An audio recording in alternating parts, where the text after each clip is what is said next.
Just one topic at the state capitol. We could get our first veto override attempt of this session. Pat McGuigan from CapitolBeatOK.com joins us now with more on these issues. Good morning, Pat. Good morning, Ed. All right, the governor vetoed 2 abortion bills on Friday. He vetoed them once before when they were one bill.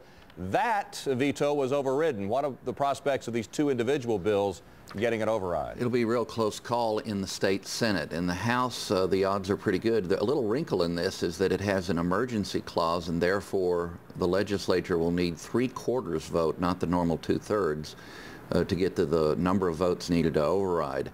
On the one bill involving a requirement for ultrasound be performed before an abortion is undertaken or considered, on that the vote will be especially close. In the Senate, though, both times the vote was 35-11. The Democrats split in the Senate 11-10, with 10 of the legislators joining the Republicans on the pro-life side and 11 going the other way. All 10 of those will have to vote for the override in order for it to be successful in the state Senate.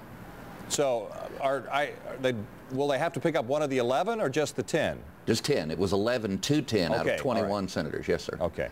Health care. Where are we at with lawsuits about the federal health care bill? Well, it's a little bit unusual move, but it's not unprecedented. The legislature is taking the lead itself because they don't believe that Attorney General Edmondson would argue the case passionately, because he's already made clear his disagreement with filing a lawsuit against the federal legislation.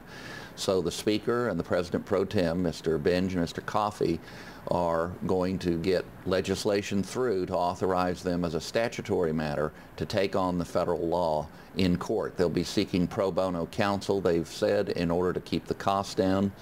That'll make it unusual. It's not quite without precedent, but that would make Oklahoma the 20th state. In most of those states, it's the Attorney General taking the lead. In a handful, it's the governor, in one case, lieutenant governor. And Pat, it seemed like the most talked about issue before the session began was the budget, and it looks like we're saving that for last.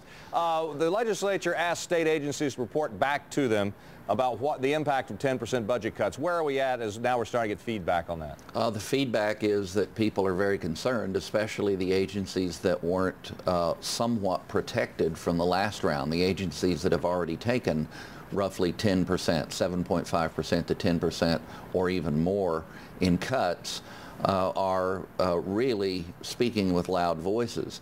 Education is also speaking up loudly.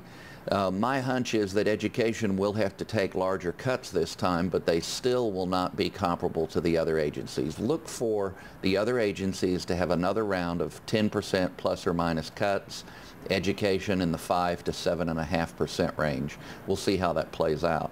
All right, Pat, we do appreciate it. And for more analysis from Pat McGuigan, CapitolBeatOK.com. Have a great day.